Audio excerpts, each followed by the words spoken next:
नमस्कार, कैसे हैं? मेरे ख्याल से अच्छे होंगे, अपनी पढ़ाई लिखाई खूब अच्छे से कर रहे होंगे। हम लोग एक मॉक टेस्ट करने जा रहे हैं। जीएस का मॉक टेस्ट है और इस मॉक टेस्ट में 50 प्रश्न हैं और ये मॉक टेस्ट हमारी टेस्ट सीरीज का पहला टेस्ट है। और हमारी टेस्ट सीरीज जो उम्मीद चल रही है उसमें हमने पहला मॉक टेस्ट रखा है इतिहास का, जिसमें प्रागैतिहासिक काल, सिंधु सभ्यता, वैदिक संस्कृति, जैन धर्म, बौद्ध धर्म, शैव और भागवत धर्म, इनसे संबंधित प्रश्न हमने पूछे थे। जैसे कि हमने विलोम और वाक्यवर्तनी शुद्धि हिंदी के पहले दो मॉक टेस्ट आपको दिए हैं। ठीक इसी तरीके से ये मॉक टेस्ट जो इतिहास पर आधारित है, क्योंकि इसमें पूरे ये टेस्ट सीरीज प्रोग्राम में 120 टेस्ट हैं, 60 जीएस के हैं, 60 हिंदी के हैं। तो 60 हिंदी में से पहला हम 60 जीएस में से पहला हम करने जा रहे हैं। तो मैं स्वागत करता हूं आपका इस मॉक टेस्ट में। और आप देखिए इसमें स्कोर आपका कितना आता है। अगर 50 में से यहाँ पर स्कोर आपका 37-38 आ जाता है तब तो बहुत अच्छा है। 35 से ऊपर आता है तो बहुत अच्छा है। अगर इससे कम आता है, जो लोग कर चुके होंगे इसको, तो उनका तो निश्चित तौर पर ज़्यादा ही आना चाहिए। और जिन लोगों ने नहीं किया है, क्योंकि ये मॉक टेस्ट हमारे ऐप पर फ्री में अवेलेबल भी है, द सक्सेस प्रेप ऐप, जिसका लिंक डिस्क्रिप्शन बॉक्स में है, आप डाउनलोड कीजिए और वहाँ से जाकर आप इसको डाउनलोड कीजिए। ये फ्री में अवेलेबल है, आप उसको हमारे ऐप पर जाके दे सकते हैं। चलिए शुरू करते हैं और लेते हैं पहला प्रश्न। कौन सा कथन सत्य है, ये आपको बताना है। और इसमें जो पहला है, नवपाषाण काल के लिए नियोलिथिक शब्द का सर्वप्रथम प्रयोग सर जॉन लुबाक ने 1865 में किया था। बुर्जहोम कश्मीर में स्थित एक पूरा पाषाणकालीन स्थल है। नवपाषाण काल के लिए जो नियोलिथिक शब्द है, आंसर भी आप लोग देते रहिएगा। तो सर्वप्रथम जॉन लुबाक जो थे उन्होंने ही 1865 में इसका उपयोग किया था। बुर्जहोम ये वही है जहां पर गर्त आवास का साक्ष्य प्राप्त हुआ। बुर्जहोम और गुफ कराल दो ऐसे स्थल हैं जहां पे कब्रों में पालतू कुत्ते को उनके मालिक के साथ दफनाने का साक्ष्य प्राप्त हुआ।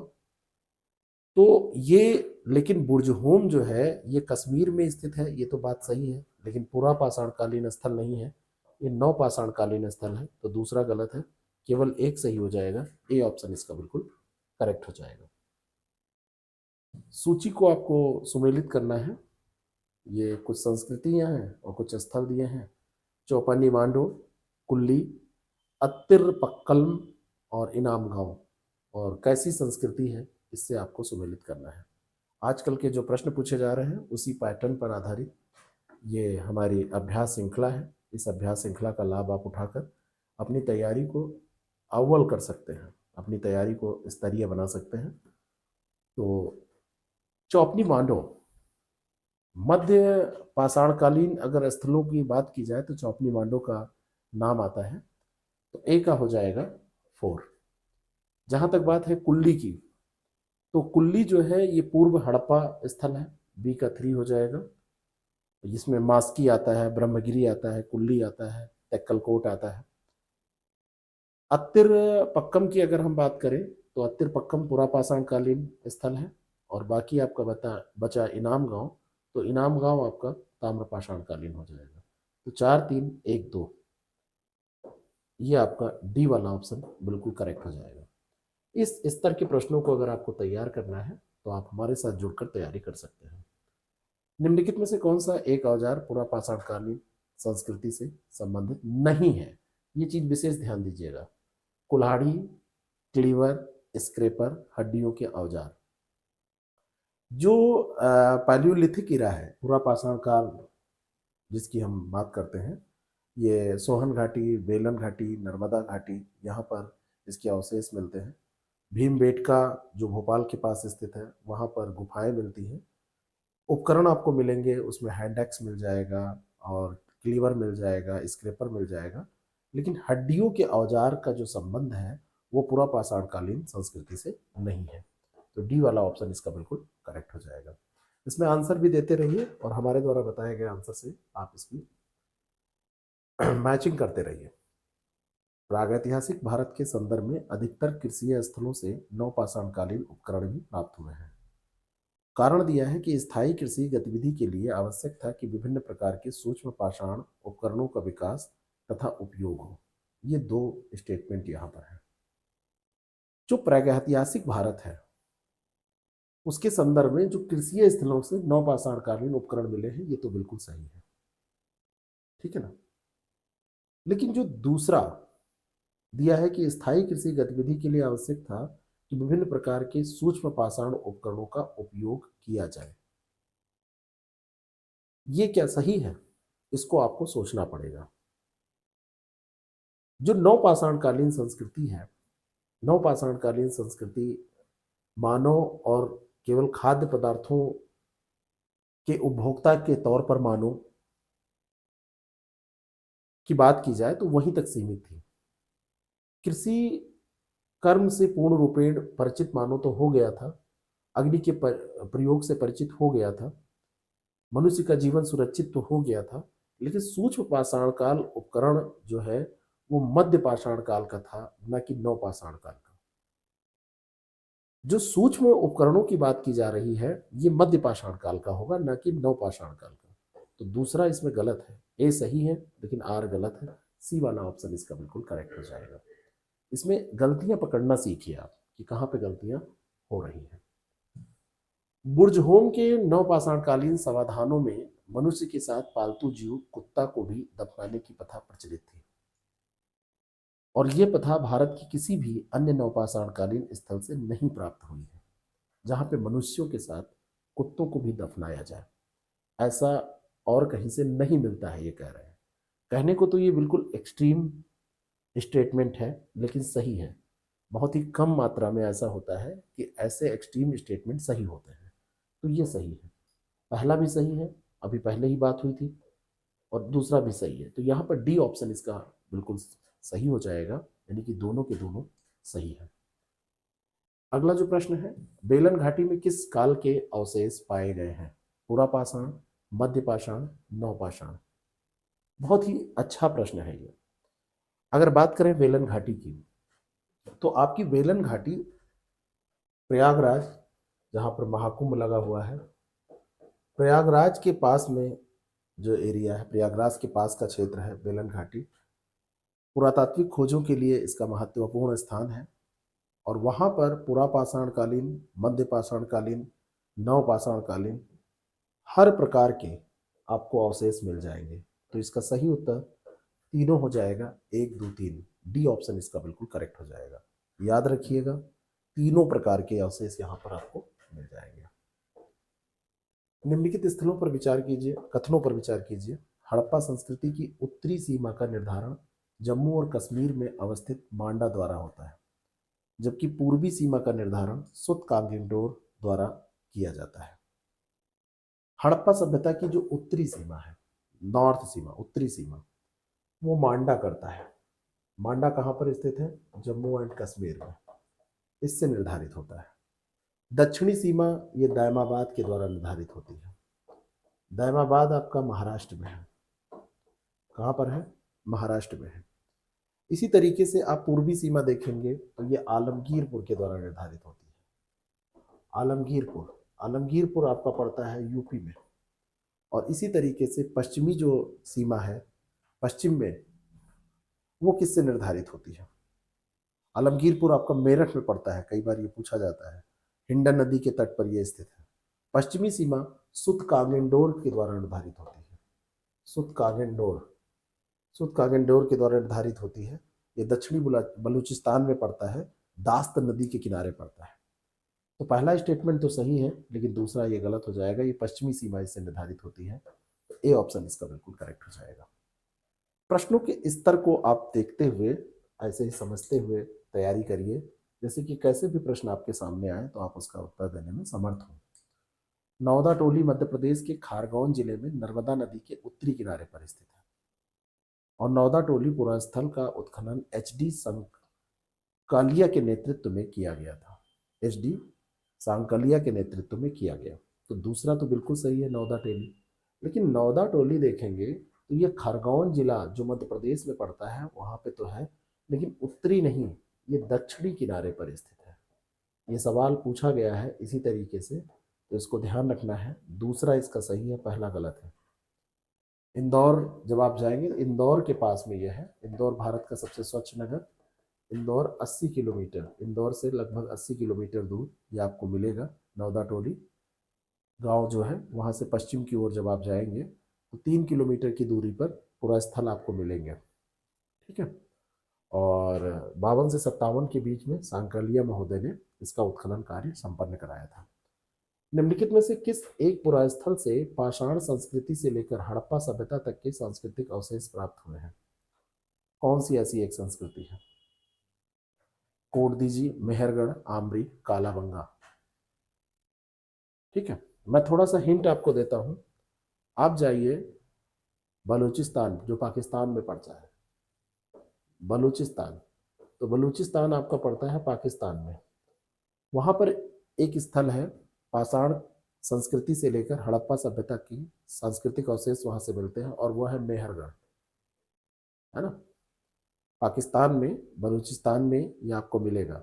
बेलन दर्रे के पास में, सिंधु नदी के पश्चिम में ये आपको मिलेगा। तो यहाँ पे पूरा पाषाण, मतलब पाषाण संस्कृति से लेके हड़प्पा सभ्यता तक के अवशेष आपको मिल जाएंगे। मध्य पाषाण काल में पशुपालन के प्रमाण जहाँ मिले वह स्थान कौन सा है? जहाँ पे पशुपालन के प्रमाण मिले हैं, जहाँ पे हस्बेंड्री के प्रमाण मिले हैं, एविडेंस ऑफ हस्बेंड्री कहाँ से मिले हैं, कौन सा स्थल है? ये भी बहुत इंपॉर्टेंट है। भारत में कुछ स्थान मैं और आपको बता रहा हूँ यहाँ पर जो नहीं दिया है। एक आप स्थान नोट कर लीजिए, होशंगाबाद, वहां से भी पशुपालन के प्रमाण मिले हैं। ठीक है। आपको बागौर से भी मिल जाएगा। बागौर आपका मध्य प्रदेश में पड़ता है। आपको भीलवाड़ा से भी मिल जाएगा। भीलवाड़ा आपका राजस्थान में पड़ता है, यहां से भी मिल जाएगा। लेकिन इसमें जो दिया है यह है आदमगढ़। आदमगढ़ से, आदमगढ़, आदमगढ़ कहाँ है? जरा इसका आंसर दीजिएगा। आप लोग आंसर नहीं देते हैं, थोड़ा सा हाथ पांव चलाया करिए, आंसर दिया कीजिए। इससे आपके ज्ञान में वृद्धि होती है, ज्ञानवर्धन होता है। आप कुछ नई नवीन चीज़ों का पता लगा पाते हैं, पढ़ पाते हैं। वो आपके लिए, पढ़ाई के लिए बड़ा स्वास्थ्यकर है। सिंधु घाटी सभ्यता के संदर्भ में निम्नलिखित कथनों पर विचार करें। सिंधु घाटी सभ्यता में नगर योजना अत्यंत उन्नत थी, और इस सभ्यता में सिंचाई प्रणाली के लिए बड़े पैमाने पर नहरों का निर्माण किया गया। मोहनजोदड़ो और हड़प्पा इस सभ्यता के प्रमुख नगर थे। नगर योजना उन्नत थी, प्रमुख नगर थे, लेकिन यहाँ पे जल निकासी की व्यवस्था कही जाए, सड़कें कही जाए, घर कहे जाए, ये सब तो ठीक थे, लेकिन नहरों का निर्माण सिंचाई के लिए नहीं किया गया था। तो पहला तीसरा सही हो जाएगा, दूसरा कथन यहाँ पर गलत है। सी ऑप्शन इसका दुरुस्त है। ये बिल्कुल सही विकल्प, उत्तर इसका सही यही हो जाएगा। सत्य कथन की पहचान कीजिए। सिंधु सभ्यता में बाह्य व्यापार प्रचलन में था, किंतु आंतरिक व्यापार उतना समृद्ध नहीं था। अफगानिस्तान के वदख्खां क्षेत्र से हड़प्पावासी लाजवर्द प्राप्त करते थे। लाजवर्द एक कीमती लाल रंग का पत्थर हुआ करता था। अगर आपसे पूछ लिया जाए कि व्हाट इज लाजवर्द, लाजवर्द है क्या, तो आप इसको ध्यान रखिएगा, ये कीमती लाल रंग का पत्थर हुआ करता था। बाह्य व्यापार तो ठीक था, लेकिन आंतरिक व्यापार उतना समृद्ध नहीं था। और बदख्खां जो क्षेत्र है ये अफगानिस्तान में पड़ता है, यहाँ से लाजवर्द प्राप्त किया करते थे। तीनों बातें यहाँ पर सही है। ठीक है।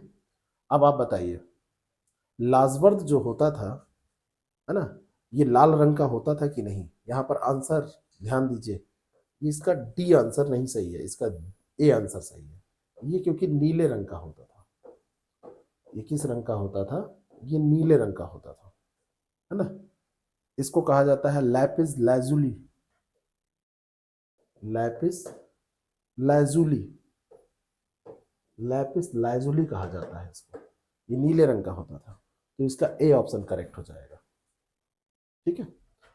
अगला जो प्रश्न है सिंधु घाटी सभ्यता के बारे में है। पहला स्टेटमेंट है कि सिंधु घाटी के लोग व्यापार करते थे और व्यापार के लिए ताम्र मुद्रा का उपयोग करते थे। मुख्य रूप से कृषि पर आधारित थी सभ्यता ये, यहाँ पर गेहूं और जौ की खेती की जाती थी।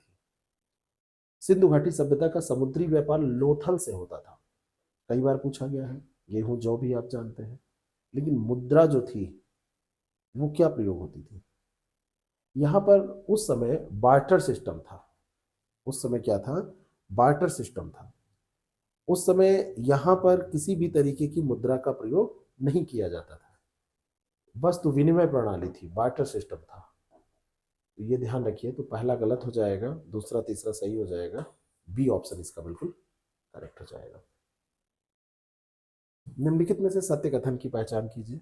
सुत कागेंडोर पाकिस्तान के बलूचिस्तान प्रांत में स्थित है। अभी एक प्रश्न में, क्योंकि एक ही टॉपिक को हम कवर कर रहे हैं, तो विभिन्न प्रकार के प्रश्नों के माध्यम से उसकी दोहराव प्रक्रिया भी संपन्न होगी, क्योंकि यहाँ पर उद्देश्य है इसको हर हाल में तैयार कर लेना, जिससे कि इन टॉपिक से संबंधित प्रश्न अगर आपकी परीक्षा में आते हैं तो वो गलत ना हो। सुत कागेंडोर पाकिस्तान के बलूचिस्तान प्रांत में स्थित है, बिल्कुल सही है। और सतलुज नदी के, अभी मैंने आपको बताया था कि ये दास्क नदी के किनारे है। कितने लोगों को याद है? दास्क नदी के किनारे है। तो पहला सही है, दूसरा यहाँ पर गलत है। ए ऑप्शन इसका बिल्कुल करेक्ट हो जाएगा। इसकी खोज की थी ऑरेल स्टीन ने। ऑरेल स्टीन के द्वारा इसको खोजा गया था।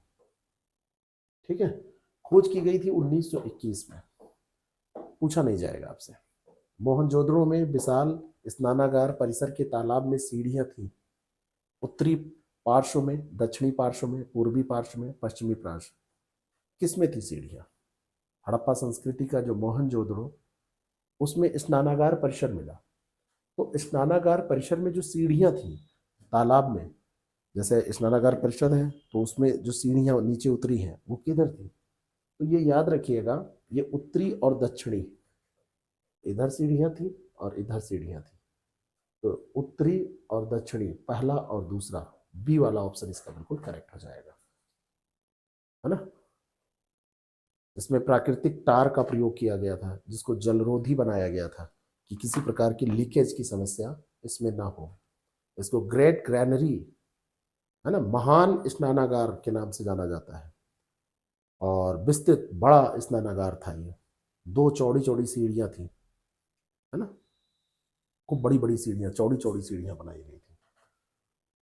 सिंधु घाटी सभ्यता के नगर नियोजन से संबंधित निम्नलिखित कथनों पर विचार करें। सिंधु घाटी सभ्यता के नगरों में सड़कें समकोण पर एक दूसरे को काटती थी। नगरों में घर पक्की ईंटों के बने होते थे, यानी पक्की पक्की ईंट है। प्रत्येक घर में स्नान घर और जल निकासी की व्यवस्था थी, यानी कि नालियां बनी हुई थी, स्नान घर था, बाथरूम था। उस समय बाथरूम वाशरूम होना कितनी बड़ी बात है। लेकिन ये सारी बातें सही हैं। आपको जानकर आश्चर्य होगा कि आज भी भारत में आप देखेंगे तो सभी घरों में, गाँवों में आपको बाथरूम नहीं मिलेंगे, वॉशरूम नहीं मिलेंगे, स्नान घर आपको हर जगह नहीं मिलेंगे। निम्नांकित हड़प्पा नगरों में से कहाँ घरों के अंदर चौकोर या गोल अग्निकुंड पाए गए हैं? हड़प्पा, मोहनजोदाड़ो, लोथल, कालीबंगा, है ना। लोथल कहाँ पे पड़ता है? गुजरात में, है ना। कालीबंगा कहाँ पड़ता है? राजस्थान में। तो चौकोर और गोल अग्निकुंड यहीं से पाए गए हैं। तीसरा और चौथा सही हो जाएगा। घरों के अंदर चौकोर या गोल अग्निकुंड मिले हैं। ये लोथल, लोथल बंदरगाह शहर था। और कालीबंगा के बारे में आप जो जानते हो जरा सा हमको टाइप करके बता दीजिएगा। अगला जो प्रश्न है, निम्नलिखित कथनों पर विचार करें। मोहनजोदाड़ो से प्राप्त पशुपति की मुहर पर पुरुष देवता यौगिक मुद्रा में बैठे हैं।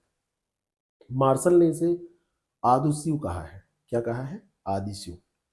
उनके दोनों तरफ नीचे पशुओं का अंकन किया गया है। दाहिनी ओर बाघ है। अगर ये शंकर जी बैठे हुए हैं, ये शंकर जी हैं, तो दाहिनी तरफ उनके ये बाघ है ना। और बाईं तरफ, दाहिनी दाहिनी ओर बाघ और हाथी, दो चीजें, बाघ है और हाथी है, हिंदी समझिएगा इसके। और बाईं ओर गैंडा और भैंसा है, गैंडा और भैंसा बैठा हुआ है। और नीचे दो हिरण बैठे हुए हैं, नीचे ये दो ठो हिरण बैठे हुए हैं, है ना। मार्शल ने इन्हें आदिशिव कहा है। दोनों बातें ये सही हैं। सी वाला ऑप्शन इसका बिल्कुल करेक्ट हो जाएगा। अगला जो प्रश्न है, सूची को सुमेलित करना है। हड़प्पा, लोथल, कालीबंगा, मोहनजोदाड़ो, किससे क्या रिलेटेड है? ये सवाल शायद पूछा हुआ है। हड़प्पा समाधान से संबंधित है। R1, ये जो R37 दिया है, ए का 1 हो जाएगा लोथल गोदीवाड़ा, 2 हो जाएगा कालीबंगा नर्तकी की मूर्ति, ये भी सही है। नहीं, कालीबंगा जुता हुआ खेत होगा, कालीबंगा जुता हुआ खेत होगा, चौथा हो जाएगा, चौथा। और मोहनजोदाड़ो नर्तकी की मूर्ति तीसरा। तो 1 2 4 3, 1 2 4 3 डी वाले ऑप्शन पे सही उत्तर दिया हुआ है। अगला जो प्रश्न है उसका उत्तर दीजिए। सिंधु घाटी सभ्यता की लिपि और भाषा से संबंधित निम्नलिखित कथनों पर विचार कीजिए। सिंधु घाटी सभ्यता की लिपि को अब पूरी तरह से पढ़ा नहीं जा सका है अभी तक। इस सभ्यता में पिक्टोग्राफिक स्क्रिप्ट मतलब चित्र लिपि का प्रयोग होता था, और सिंधु घाटी सभ्यता की भाषा संस्कृत थी। ये 3 चीजें यहां पर दी हुई हैं। अगर इनको पढ़ा नहीं जा सका है तो भाषा कैसे पता चलेगी? तो अगर ये सही है तो ये गलत हो जाएगा। और चित्रात्मक लिपि थी, भाषा संस्कृत कैसे थी अगर चित्रात्मक लिपि थी? तो पहला दूसरा ऐसे ही सही हो जाएगा। ठीक है, अगला जो प्रश्न है उसका उत्तर दीजिए। ऋग्वेद के प्रथम तथा 10वें मंडल की रचना संभवतः सबसे बाद में की गई है। टॉपिक चेंज हुआ है, बिल्कुल सही बात है। रुद्र अनैतिक आचरण से संबद्ध व चिकित्सा के संरक्षक थे, जिन्हें अपोलो के समान माना जाता है। ठीक है, हॉलर ने कहा था कि ये यूनानी, अपोलो यूनानी देवता है, उनके समान है। रुद्र को कभी कभी शिव, कभी कभी कल्याणकर ये भी कहा जाता है। सी वाला ऑप्शन इसका बिल्कुल करेक्ट हो जाएगा। बात समझ में? अगला जो प्रश्न है, निम्नलिखित कथनों पर विचार कीजिए। ऋग्वेद में अग्नि सबसे महत्वपूर्ण देवता थे। अग्नि का कार्य जंगलों को जलाना था। ऋग्वेद में एक शब्द आता है पुरंदर। पुरंदर शब्द यूज हुआ है इंद्र के लिए। इंद्र सबसे महत्वपूर्ण देवता थे। इंद्र को समर्पित सूक्तों की संख्या है 250। इंद्र को आर्यों का नेता माना जाता था, वर्षा आदि तूफान का देवता माना जाता था। अग्नि द्वितीय महत्वपूर्ण देवता थे, इनसे संबंधित 200 सूक्त थे।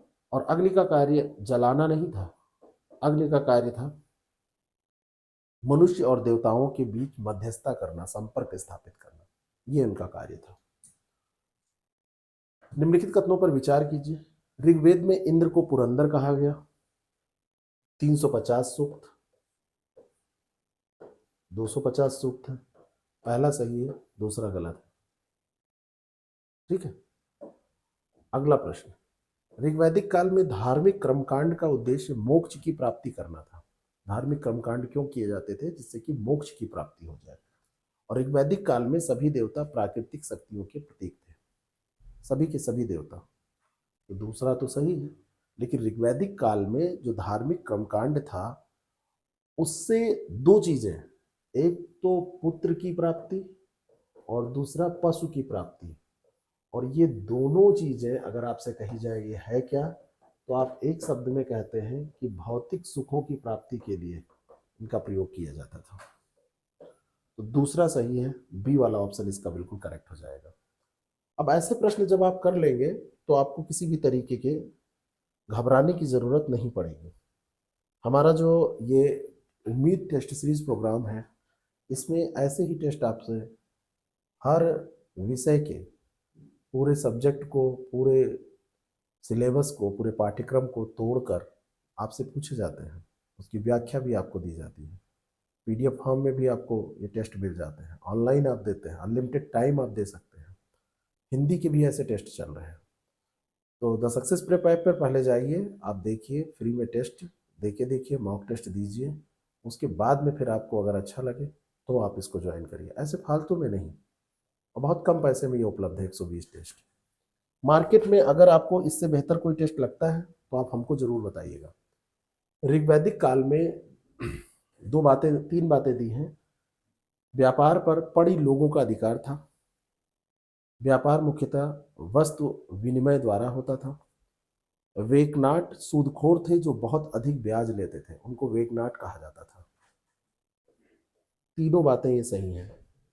सी वाला ऑप्शन इसका बिल्कुल करेक्ट हो जाएगा। ठीक है, एक शब्द आता है निष्क। तो निष्क सोने का टुकड़ा था, सोने का आभूषण था। निष्क का संबंध सोने से था, ये भी प्रश्न पूछा गया है। केवल राजतंत्रात्मक शासन प्रणाली, ऋग्वैदिक काल की बात हो रही है, ऋग्वैदिक पीरियड, केवल राजतंत्रात्मक शासन प्रणाली मौजूद थी, केवल गणतंत्रात्मक शासन प्रणाली मौजूद थी, महिलाएं राजनीति में भाग लेती थी। कौन सा सही है? ऋग्वैदिक काल में जब आप जाएंगे तो आपको राजतंत्रात्मक शासन प्रणाली तो मिलेगी, लेकिन साथ में गणतंत्र भी विद्यमान मिलेंगे। जहां तक द्वितीय स्टेटमेंट, द्वितीय वाक्य की बात करें तो केवल गणतंत्रात्मक भी नहीं सही होगा, केवल राजतंत्रात्मक भी सही नहीं होगा। और ऋग्वैदिक काल में महिलाएं राजनीति में भाग लेती थी। अब आप बताइए कि लेती थी कि नहीं लेती थी? सभा और समितियों में तो ये भाग ले सकती थी, है ना, सभा और समितियों में तो ये पार्टिसिपेट कर सकती थी। अब सभा और समितियां जो थी, समिति केंद्रीय राजनीतिक संस्था थी, सभा जो थी वो केंद्रीय राजनीतिक संस्था थी, तो इस लिहाज से तो ये स्टेटमेंट सही हो जाएगा। तो केवल 3 आप करेंगे, ए वाला ऑप्शन इसका बिल्कुल करेक्ट हो जाएगा। बात समझ में आई? ए वाला ऑप्शन इसका बिल्कुल करेक्ट हो जाएगा। ठीक है, राजनीति में क्योंकि सभा और समिति में वो पार्टिसिपेट करती थी। ऋग्वैदिक काल में वर्ण व्यवस्था के चिन्ह नहीं दिखाई देते हैं, और ऋग्वेद के 10वें मंडल में वर्णित पुरुष सूक्त में 4 वर्णों की उत्पत्ति का वर्णन मिलता है। अब इन दोनों स्टेटमेंट को आप ध्यान से पढ़ेंगे तो आपको पता चलेगा कि कोई एक ही सही हो सकता है। अगर पहला सही होगा तो दूसरा सही नहीं, दूसरा सही होगा तो पहला सही नहीं, क्योंकि एक दूसरे की कॉन्ट्रडिक्टरी बातें इसमें की जा रही हैं। तो दूसरा तो सही है। यदि दूसरा सही है तो प्रथम गलत हो जाएगा।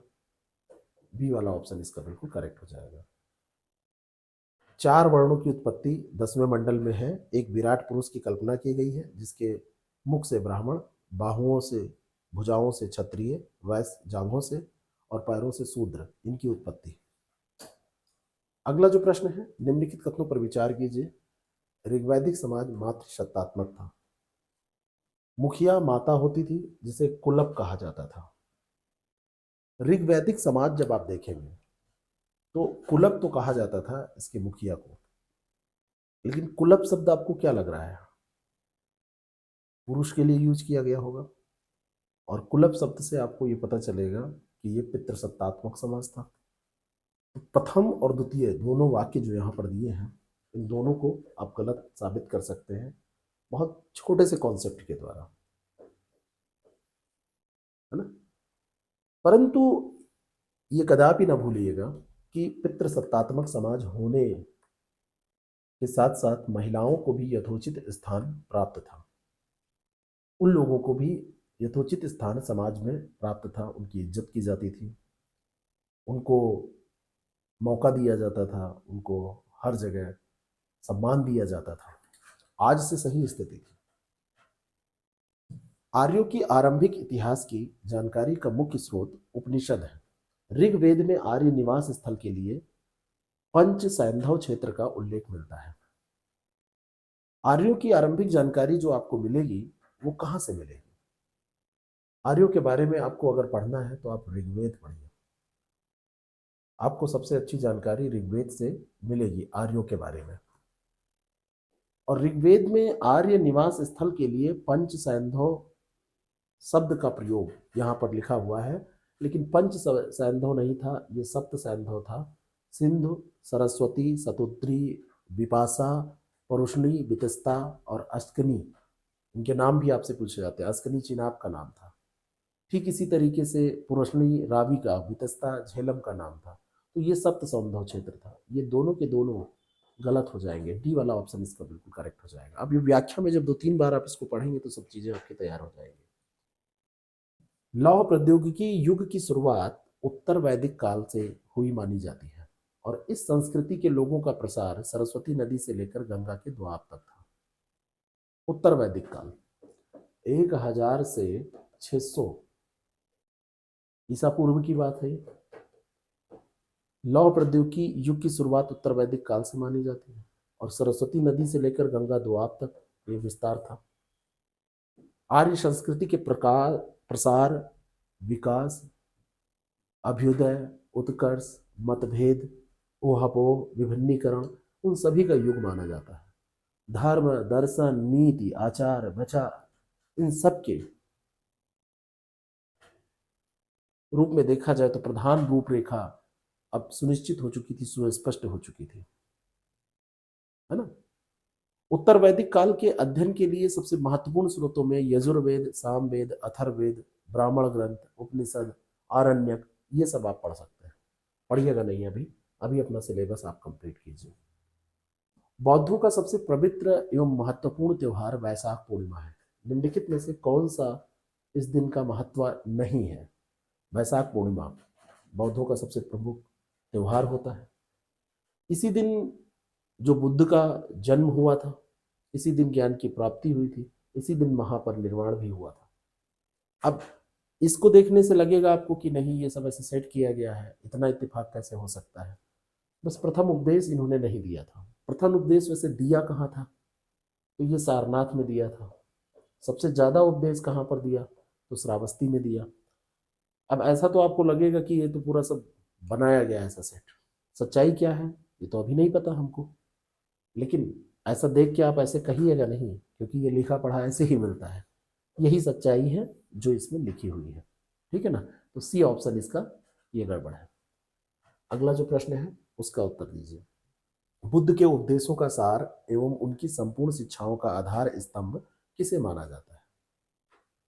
अगर उनकी संपूर्ण शिक्षाओं को आपको समझना है या उनके उपदेशों का सार आपको समझना है तो आप प्रतित्व समुत्पाद, सी वाला ऑप्शन इसका बिल्कुल करेक्ट हो जाएगा। प्रतित्व समुत्पाद का शाब्दिक अर्थ है, प्रतित्व का मतलब होता है किसी के वस्तु के होने पर किसी अन्य वस्तु की उपस्थिति। समुत्पाद मतलब उसका उत्पाद, कोई ये चीज है तो ये चीज होगी, इसके होने से इसका होना, है ना। 12 क्रम इसमें पाए जाते हैं, जिसे द्वादश निदान कहा जाता है। क्या कहा जाता है? द्वादश निदान। द्वादश निदान चक्र पढ़ा जाता है ना, द्वादश निदान। अब यहाँ पर चक्र पढ़ाने का समय नहीं है। अगला जो प्रश्न है, निम्नलिखित कथनों पर विचार कीजिए। अष्टांगिक मार्ग को भिक्षुओं का कल्याण मित्र कहा जाता है। जो अष्टांगिक मार्ग है, निर्वाण और महापरिनिर्वाण इसी जन्म में प्राप्त हो सकता है। भिक्षुओं का कल्याण मित्र अष्टांगिक मार्ग है, इसमें कोई दो राय नहीं है।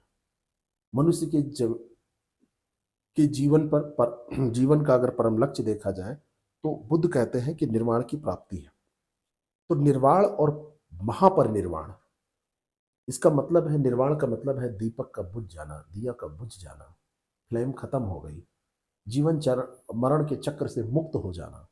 और ये निर्वाण इसी जन्म से प्राप्त हो सकता है। लेकिन अगर बात की जाए महापरिनिर्वाण की तो वो इसी जीवन से प्राप्त नहीं हो सकता है, उसके लिए मृत्यु स्वीकार करनी पड़ेगी। मृत्यु के बाद ही संभव है वो। तो पहला तो सही है लेकिन दूसरा गलत हो जाएगा।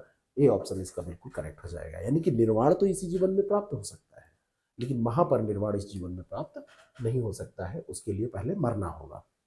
चाहिए किसी को महापरिनिर्वाण? ऐसा कोई चाहत वाला व्यक्ति आज मिलेगा आपको? अब वो कुछ लोग होते हैं जो मतलब बम बम लगा के जिहाद के नाम पर कूद जाते हैं, कहते हैं कि नहीं मुझे जन्नत मिलेगी, सीधे आतंक फैलाते हैं, सीधे कूद जाते हैं।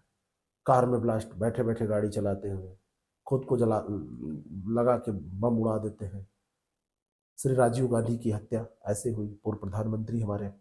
ऐसे बहुत सारे उदाहरण आपको देखने को मिलेंगे, बहुत सारे बम विस्फोट ऐसे होते रहते हैं। एक सामान्य व्यक्ति ऐसा नहीं कर सकता है, जिसका ब्रेन वॉश हो गया हो वही ऐसा कर सकता है कि नहीं है? वही तो कर सकता है, कोई सामान्य व्यक्ति ऐसे कैसे करेगा? अश्वमेधिक युग्म की पहचान कीजिए। बौद्ध धर्म से संबंधित त्रिरत्न बुद्ध धम्म संघ, आर्य सत्य, दुख दुख समुदाय, दुख निरोध। अष्टांगिक मार्ग के मुख्य भाग प्रज्ञाज्ञान, सील और समाधि। जो आर्य सत्य है वो चार है, दुख दुख समुदाय, दुख निरोध और दुख निरोध गामिनी प्रतिपदा, यानी कि दुख निरोध का मार्ग है। कहते हैं दुख है, दुख का कारण है, और दुख का कारण है तो उसको उपाय है, और उपाय के लिए फिर उसका मार्ग बताया गया है ना। अष्टांगिक मार्ग बताया गया है, तो वो यहाँ नहीं दिया है, वो गलत है। बाकी ये तीनों सही हैं, इनको याद कीजिएगा। त्रिरत्न ये बुद्ध धम्म संघ, अष्टांगिक मार्ग के मुख्य भाग, प्रज्ञा ज्ञान शील समाधि, ध्यान रखिएगा। डी का तो कोई मतलब नहीं है इसके सही होने का। अगला जो प्रश्न है, महात्मा बुद्ध को महापरिनिर्वाण की प्राप्ति किस नदी के तट पर स्थित स्थल पर हुई? नदी कौन सी थी जहां पर हुई थी? जैसे एक निरंजना नदी का जिक्र आता है, निरंजना नदी, तो ये महावीर स्वामी को हुई थी। अब सीधे महावीर स्वामी सीनियर है ना, जूनियर है? जरा ये कंफर्म करके बताइए। फिर इनको जब होती है तो हिरण्यवती नदी पर हो जाती है, सीनियर है। ठीक है, तो ए वाला ऑप्शन इसका बिल्कुल करेक्ट है, यानी कि निश्चित कर दिया गया कि इसी जगह पे होनी है। ठीक है, अगला जो प्रश्न है, यानी नदी के किनारे ही होनी है, ये मेरे कहने का मतलब। बुद्ध ने अपने जीवन के सर्वाधिक उपदेश श्रावस्ती में दिए, वो किस देश की राजधानी थे? सबसे ज्यादा उपदेश श्रावस्ती में उन्होंने दिए थे, सर्वाधिक संख्या में। प्रथम उपदेश उन्होंने सारनाथ में दिए थे। और ये किसकी राजधानी थी अगर ये पूछा जाए, तो ये राजधानी आपकी थी कोसल की। बी वाला ऑप्शन इसका बिल्कुल करेक्ट हो जाएगा। और अगर कहा जाए कि प्रचार का केंद्र किसको बनाया था, तो प्रचार का केंद्र मगध को बनाया था। किसको बनाया था? मगध को बनाया था। अगला जो प्रश्न है, सिद्धार्थ ने 29 वर्ष की अवस्था में गृह त्याग किया और इसे बौद्ध धर्म में महानिष्क्रमण कहा जाता है। 6 वर्ष तक अथक परिश्रम एवं घोर तपस्या के बाद 45 वर्ष की आयु में वैशाख पूर्णिमा की एक रात पीपल वृक्ष के नीचे निरंजना, जिसको पुनपुन भी कहते हैं, उस नदी के तट पर सिद्धार्थ को ज्ञान की प्राप्ति हुई। अभी मैंने आपको बताया कि इनको निरंजना पुनपुन नदी के नीचे जो ज्ञान की प्राप्ति हुई थी वो किसको हुई थी, और इसमें आपको बताना है कि कौन सा कथन सही है ना। महानिष्क्रमण तो कहा जाता है, लेकिन ये भी सही है, निरंजना पुनपुन ये भी सही है, इसमें भी कोई दो राय नहीं है। ठीक है, 6 वर्ष तक अथक परिश्रम नहीं, ये 7 वर्ष तक इन्होंने तपस्या की थी, और इनकी उस समय जो आयु थी वो 35 वर्ष थी, न कि 45 वर्ष थी। ये दो डेटा यहाँ पर गलत दिए हैं, तो पहला तो सही है। ठीक है, पीपल वृक्ष के नीचे पुनपुन नदी के तट पर सिद्धार्थ को ज्ञान प्राप्त हुआ था, और पहला जो है, सिद्धार्थ ने 29 वर्ष की अवस्था में गृह त्याग किया, जिसको बौद्ध धर्म में महाविनिष्क्रमण कहा जाता है। तो ए वाला सही है, दूसरा यहाँ पर गलत हो जाएगा। अगला जो प्रश्न है, महात्मा बुद्ध का जन्म नेपाल की तराई में कपिलवस्तु में लुम्बिनी ग्राम में साग के क्षत्रिय कुल में 563 ईसा पूर्व में हुआ था। सिद्धार्थ का विवाह साक्य कुल की कन्या यशोधरा से हुआ था। बौद्ध धर्म के जो प्रवर्तक थे महात्मा बुद्ध, नेपाल की तराई में पैदा हुए थे, है ना। माता का नाम महामाया था, इनके पिता का नाम सुद्धोदन था। जन्म के 7वें दिन छठी हुई जैसे, उसके बाद माता का देहांत हो गया।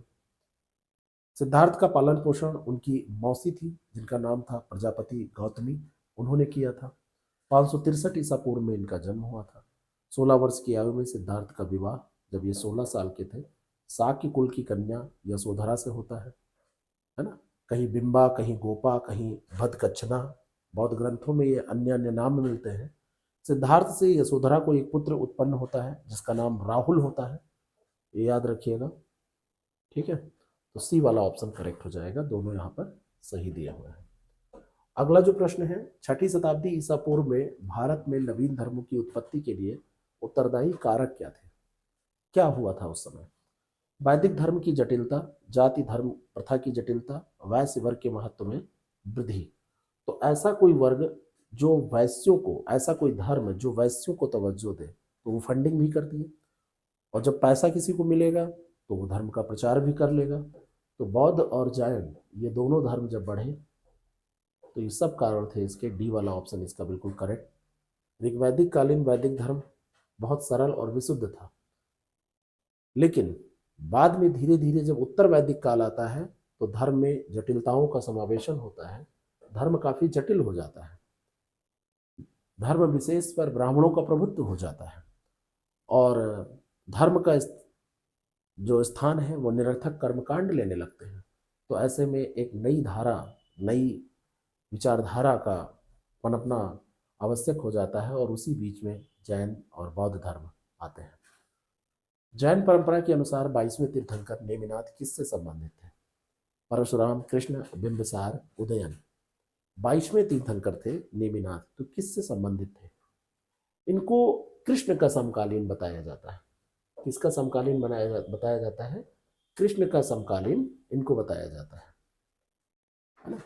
जैन धर्म के जो संत थे, जैन धर्म के जो अधिष्ठाता होते हैं, उनको तीर्थंकर कहा जाता है। तीर्थंकर को जितेंद्रिय ज्ञानी माना जाता है, यानी कि जिन्होंने इंद्रियों पर जीत हासिल कर ली हो। जैन धर्म के अनुसार तीर्थ का अर्थ है जिसका अवलंब लेकर मनुष्य सांसारिक मोह माया से विरक्त हो जाए, सांसारिक मोह माया में लिप्त ना रहे। तो तीर्थंकर यानी कि संसार की मोह माया से ऊपर जो उठ गया, वो किसी भी तरीके से सांसारिक मोह माया में अब नहीं बंधा हुआ है, विरक्त हो गया, मोक्ष प्राप्त कर सकता है। 24 तीर्थंकर हुए हैं। पहले है ऋषभ, अंतिम है महावीर स्वामी। ठीक है, तो ये ध्यान रखिएगा, सबके नाम पढ़ लीजिएगा। निम्नलिखित 4 स्थानों में हुई बौद्ध संगीतियों का सही कालक्रम। संगीत का मतलब बैठक है यहाँ। संगीत का मतलब ये शादी विवाह में जो संगीत होता है म्यूजिक वाला, वो नहीं है। संगीति का मतलब संगत, साथ में बैठना। वैशाली, राजगृह, कुंडलगांव, वन और पाटलिपुत्र। तो आपको ये बताना है इसका क्रम। रावे पाक अकाक, ये आपको याद होगा। तो रा वे पा क, ठीक है। तो 2 1 4 1, 2 1 4 3, डी वाला ऑप्शन इसका बिल्कुल करेक्ट हो जाएगा। ठीक है, इसको याद कर लीजिएगा। प्रथम अगर बौद्ध संगीति पूछी जाए तो राजगृह में अजातशत्रु के संरक्षण में ये हुई थी। ऐसे चारों को याद कीजिएगा। अगला जो प्रश्न है, आजीवक कठोर संन्यास व्रत का पालन करते थे, वे नियति के सिद्धांत में विश्वास करते थे। बताइए क्या सही है? आजीवक जो थे रूढ़िवादी संप्रदाय था ये। मखाली गोशाल इसके, मखाली गोशाल ये इसके क्या थे? ये इसके संस्थापक थे। नियतिवाद में विश्वास करते थे। दोनों बातें सही हैं, लेकिन कठोर जीवन का पालन करते थे इस कारण से नहीं कि नियतिवाद में विश्वास करते थे। व्याख्या नहीं कर रहा है। बी वाला ऑप्शन इसका बिल्कुल करेक्ट हो जाएगा। बात समझ में? बी ऑप्शन इसका बिल्कुल करेक्ट हो जाएगा। अगला जो प्रश्न है, निम्नलिखित में से किन धार्मिक पुस्तकों में बलि तथा भाग शब्दों का प्रयोग भूमि कर के लिए किया गया है? एक बार प्रश्न पूछा गया था कि बलि और भाग क्या है, तो भूमिकर है, इसमें तो कोई दिक्कत है नहीं। तो किस में किया गया है? तो ये बौद्ध साहित्य में किया गया है ना। भाई प्रारंभिक वैदिक काल में राजा अपनी प्रजा से नियमित रूप से कर वसूलता था, तो करों को बलि कहा जाता था। 1/6 लगभग लिया जाता था। राजा केवल अपनी प्रजा से बलि को प्राप्त करने का हकदार था, तो उनके द्वारा अपनी प्रजा को बदले में सुरक्षा भी दी जाती थी, यानी कि सुरक्षा के बदले ये कर लिया जाता था। बलि मनुस्मृति में आप देखेंगे तो एक धार्मिक प्रसाद के रूप में उसका जिक्र किया गया है।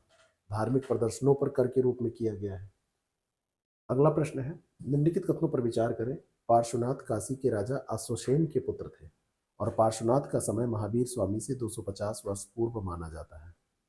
599 से 527 ईस्वी के बीच में महावीर स्वामी का जन्म होता है और मृत्यु होती है 527 ईसा पूर्व।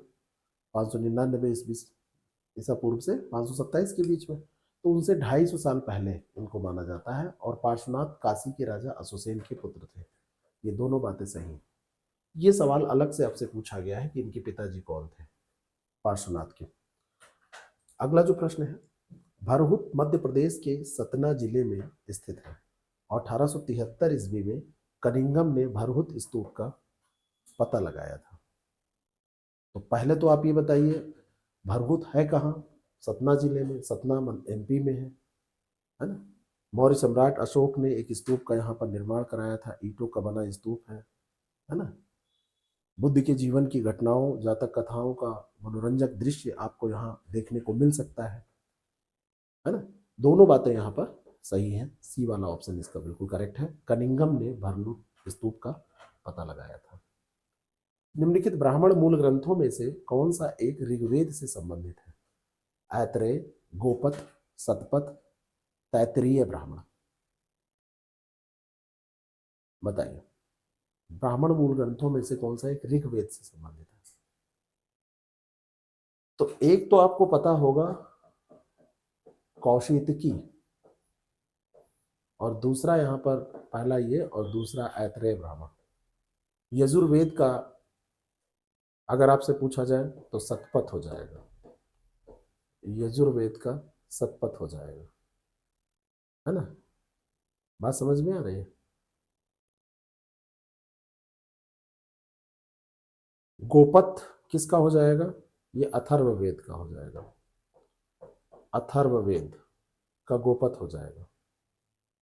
ठीक है, ये ध्यान रखना है आपको। तो ए वाला आंसर इसका बिल्कुल करेक्ट हो जाएगा।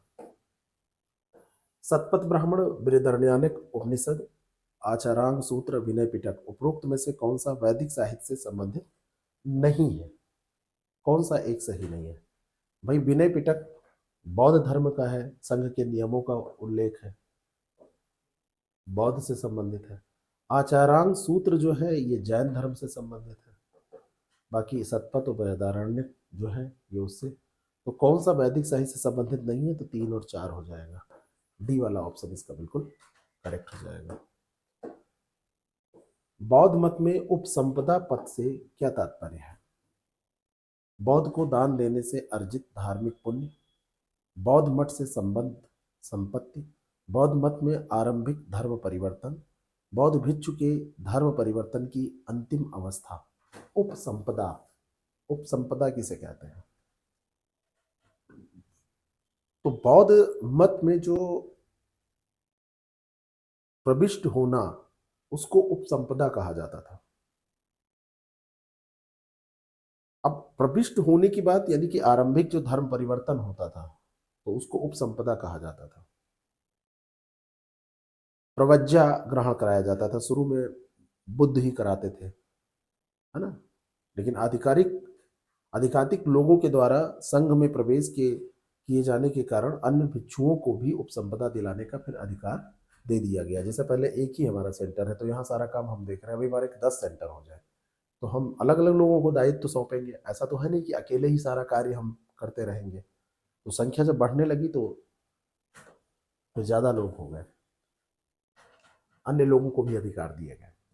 थेरवाद शब्द का अर्थ है श्रेष्ठ जनों की बात, और थेरवाद अनुयायियों का कहना है कि बुद्ध एक महापुरुष अवश्य है लेकिन कोई देवता नहीं है। श्रेष्ठ जनों की बात, बौद्ध धर्म की इस शाखा की अगर बात की जाए तो पाली भाषा, एक ही याद रखिएगा, पाली भाषा में लिखे गए जो प्राचीन त्रिपिटक धार्मिक ग्रंथ हैं उनके पालन पर बल दिया गया। वे बौद्ध धर्म को मूल रूप से मानते हैं। वो कहते हैं कि बुद्ध एक महापुरुष तो ठीक है लेकिन कोई देवता के तौर पर वो नहीं मानते, उनको स्वीकार ही नहीं करते हैं। तो दोनों बातें ही सही है, सी वाला ऑप्शन इसका बिल्कुल करेक्ट है। ठीक है, तथागत बुद्ध और एक महापुरुष बुद्ध का तो यहाँ पर कॉन्सेप्ट है, लेकिन देवता के तौर पर वो नहीं मानते, उन्हें पूजते नहीं है, है ना? उनके धार्मिक समारोहों में बुद्ध की पूजा नहीं होती है। ये कहते हैं कि हर मनुष्य को स्वयं अपने निर्वाण का मार्ग खोजना चाहिए, थेरवादियों का ये कहना होता है ना? वो कहते हैं युवक लोग अगर भिक्षुक बने तो ये बड़ा शुभ है। उपावस्था क्या थी? अभी हमने इसकी बात की थी ना, उपसंपदा की। ऐसे उपावस्था क्या थी? वर्षा काल में बौद्ध भिक्षुओं का गुफाओं में अथवा विहारों में आश्रय स्थल, बौद्ध भिक्षुओं द्वारा प्रत्येक पखवाड़े में पूर्णचंद्र नवचंद्र रात्रियों में एकत्रित होने के अवसर पर किए जाने वाला अपराध स्वीकृति कृति, बौद्ध भिक्षुओं द्वारा अपने आचरण के दौरान किए गए अपराधों के दंड स्वरूप एक निर्धारित अवधि के लिए किया जाने वाला उपवास कृत्य, या बौद्ध संघ में 9 प्रविष्ट भिक्षुओं द्वारा ली गई शपथ।